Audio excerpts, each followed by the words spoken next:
Pessoal, tudo bem com vocês? Eu não sou especialista e você está no Vazio Corporativo. E hoje eu vou mostrar uma aplicação que é puro suco de gambiarra, utilizada, criada, vamos dizer assim, né, de forma a contornar alguns problemas mais comuns de quando você desenvolve algo sem ser da área de tecnologia, sabendo que a área de tecnologia vai levar anos até para produzir uma coisa que você pode às vezes fazer em semanas, por assim dizer. E foi realmente esse projeto aqui, ele levou uma semana para ser montado, com o objetivo de envolver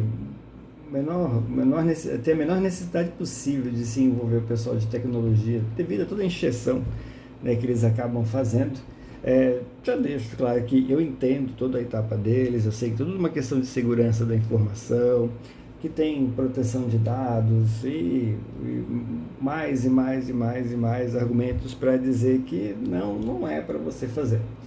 Mas, como eu sou do contra, e vivo hoje na empresa justamente desta forma, sendo do contra, sendo aqueles que dizem, não, você não pode fazer. Eu falo, faço, não ligo não. Não, mas eu já disse que não é para você fazer. Eu falei assim, beleza. Você é meu chefe? Não, você não é meu chefe. Meu chefe disse que eu posso fazer, então eu vou fazer simples assim. Então, o que é a questão, né, deste projeto?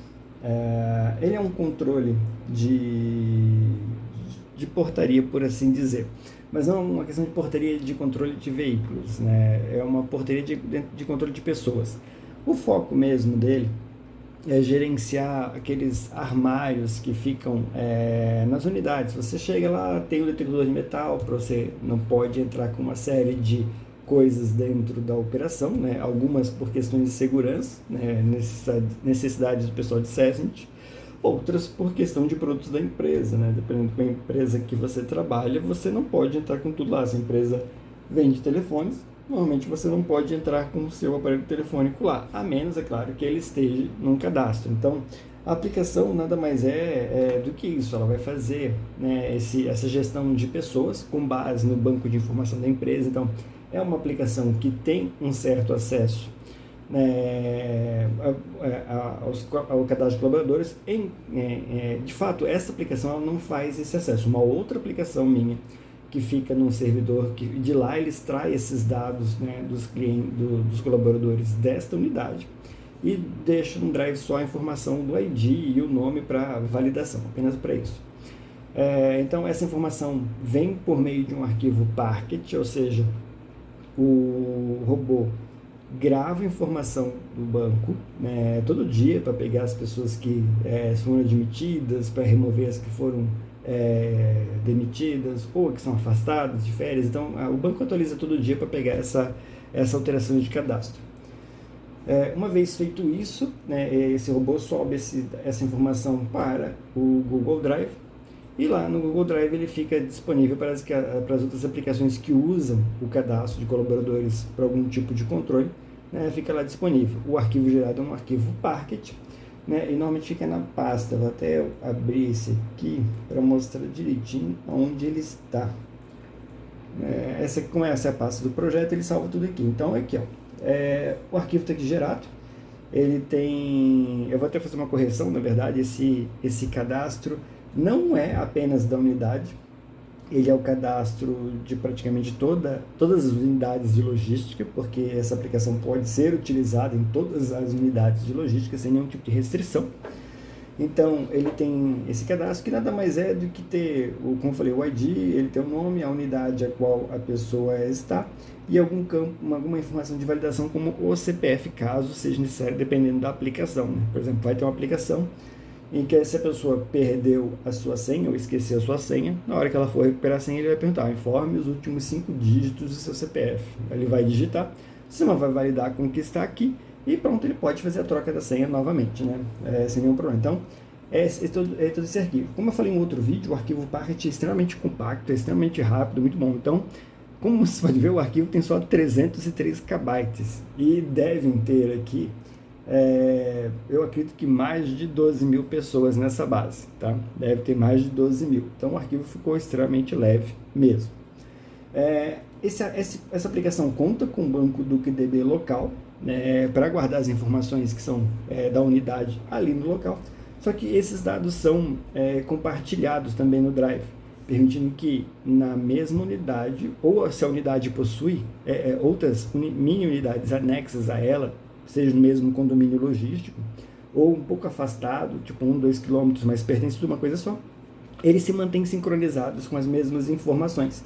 Claro que cada uma focada para o seu local ali. Então, a aplicação, deixa eu ver aqui, principal. Então, o menu de acesso vai ter a gestão dos vestiários, que dentro do vestiário, tanto masculino e feminino, também tem armários, então cada colaborador vai ter o seu armário ali. Esse controle de armários vai ter o registro de quando a pessoa pegou a chave, quando ela devolveu, se ela por algum motivo trocou de armário, ou se aquele armário não era fixo. Os de vestiário, né, no caso, os vestiários que eu falei com masculino e feminino, o armário da entrada das unidades. O cadastro de celulares, como disse, não é todo mundo que pode entrar com celular dentro da unidade, mas vai ter aquelas pessoas que possuem essa liberação. Supervisores, coordenadores, pessoas-chave, então eles vão ter esse cadastro. O leitor de e-mail, que nada mais é que a hora que a pessoa chega ali, abre a telinha do e-mail, com um leitor de código-barra, faz a leitura e identifica, beleza, essa pessoa aqui está com esse aparelho, está cadastrada, está certinho. Eles têm, claro, o seu processo para ver a pessoa abrindo, né, a opção correta ou digitando o comando no teclado para abrir o e-mail e não um print. Então, eles já têm esse processo entre eles, as pessoas de segurança para isso. O cadastro de terceiro, que em 95% não tem um cadastro dos nossos sistemas, né? Eles normalmente são de processo de limpeza, carga, descarga, outros serviços. Então eles não têm, eles têm um cadastro com o pessoal de segurança, mas esse cadastro não é compartilhado entre todos os sistemas, então acaba se cadastrando aqui de novo.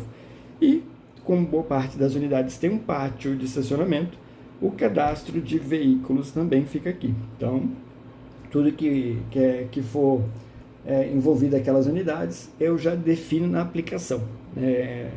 Ou seja, a hora que a pessoa loga no sistema, eu já cadastrei o hostname da máquina numa base e diz, este hostname pertence a esta unidade. Então, ele meio que se amarra por ali. E como não é uma coisa tão crítica, não existe um login e senha. É puramente o hostname que define se a máquina pode executar a aplicação ou não. Aí como funciona esse sistema de atualização entre as máquinas? Como eu falei, tem um DuckDB local, então toda a movimentação, entrou o terceiro, cadastraram um novo terceiro, ou então o armário X foi utilizado. Toda vez que isso acontece, ele vai disparar para o Google Drive um arquivo CSV com o comando daquela atualização. E ele grava internamente para dizer, eu sou a origem deste arquivo. Então, quando ele for ler esse drive para pegar dados das outras unidades, ele vai reconhecer que aquele arquivo que está lá já é dele. E tem a aplicação server, que é o que fica rodando ali em segundo plano, que eu deixei uma janelinha que fica sincronizando esses dados. Eu vou até executar, que como faz uns 2-3 dias que eu não abro essa aplicação, ele vai ter bastante coisa para sincronizar aqui. Ele já está, ele pega a unidade que eu pertenço, com base no que eu coloquei ali, e ele vai começar agora a sincronização. Como eu estou executando via aplicação de desenvolvimento, então ele vai mostrar o logzinho lá atrás do que ele está fazendo, mas o usuário, óbvio, só viu que está nessa janelinha. Eu fechei a função server para que ela possa ser, no máximo, minimizada ou exibida, mas ela não pode ser fechada. Então ela fica ali em segundo plano, acessando aquele histórico que ficou no Drive e se atualizando com essa informação. Como as máquinas que rodam esse sistema, eles estão ligados praticamente 24 horas, eles não desligam por nada, porque as unidades são 24 horas, então eles não têm esse problema que está acontecendo aqui, que é de ficar sincronizando esses 1000 arquivos. Com eles é transparente, acontece o tempo inteiro. A pessoa está lá mexendo, ela nem percebe que isso está acontecendo, simplesmente a aplicação está lá atualizando os seus arquivos. Então, parte dos comandos até exibido ali no CSV, ou seja, o que ele está fazendo, se ele está adicionando um item, se ele está removendo a pessoa do armário, se está atualizando o status, se ele está ocupado, se ele está livre. Então, tudo isso, ele vai começando a atualizar e sincronizar. E vai fazer isso para todas as máquinas. Todas as máquinas vão ter essas mesmas informações. Aí até eu tinha mostrado no outro vídeo, né, no sistema Merovision, o console, né, a função do console é limpar esse histórico. Então, faz alguns dias, 2 dias que eu não limpo o histórico. Essa aplicação ela está experimental, né, ela está funcionando em 6 unidades, se eu não me engano, a caráter experimental, para ver se vai se comportar bem. Desde que foi colocado, eu não tive uma única reclamação, por assim dizer. Então eu atribuo que tudo funcionou dentro dos conformes e ninguém teve nenhum problema. A aplicação, como eu mostrei, ela é extremamente simples, ele é mais de registro, tem um único acesso externo, por assim dizer, que acontece por meio dos dados que vêm do servidor, que é o cadastro de colaboradores, que não tem a ver com de terceiros, é totalmente gerenciado por ela. E de resto é só o seu banco local. Então cada unidade tem a sua base. Se por algum motivo ter uma queda de internet, isso não vai afetar o seu funcionamento. Elas vão continuar trabalhando ali de forma independente, porque se o cadastro, se a máquina não conseguir se conectar na internet, vale o cadastro que ainda está ali. E como o turnover é bem baixo, a gente não tem tantas alterações assim. Então, não afeta, a pessoa consegue trabalhar normalmente. E aí, quando voltar à internet, ele vai fazer esse sincronismo. Como cada unidade em si é independente, os registros de uma não vão afetar da outra.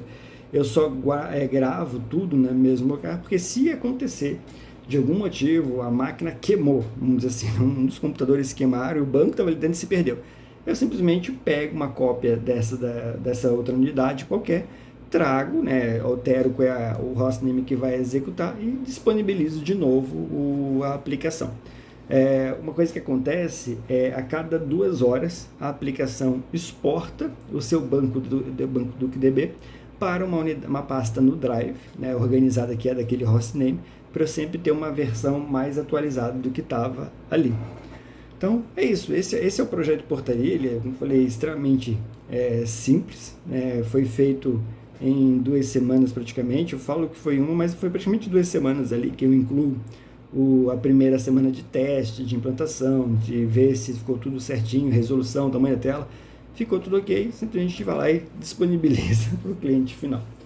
Mas é isso, é uma gambiarra, contorna as necessidades de bloqueio, as permissões, que isso acontece por causa dos bloqueios de portas de rede para bancos de dados, seja o Oracle, seja o MySQL, seja qualquer outro, e a aplicação funciona de forma tranquila para o usuário que não está nem aí com nada disso que está funcionando aqui por trás. Então é isso.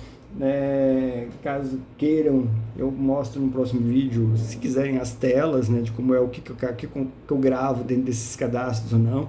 Eu falei, 3, 4 campos, coisa bem simples mesmo. E é isso. Acho que no próximo vídeo eu trago uma outra história, de uma outra fase minha dentro do corporativo. E a gente vai se falando, pessoal. Muito obrigado. Não esquece aí de dar um like, compartilhar e de se inscrever. Obrigadão.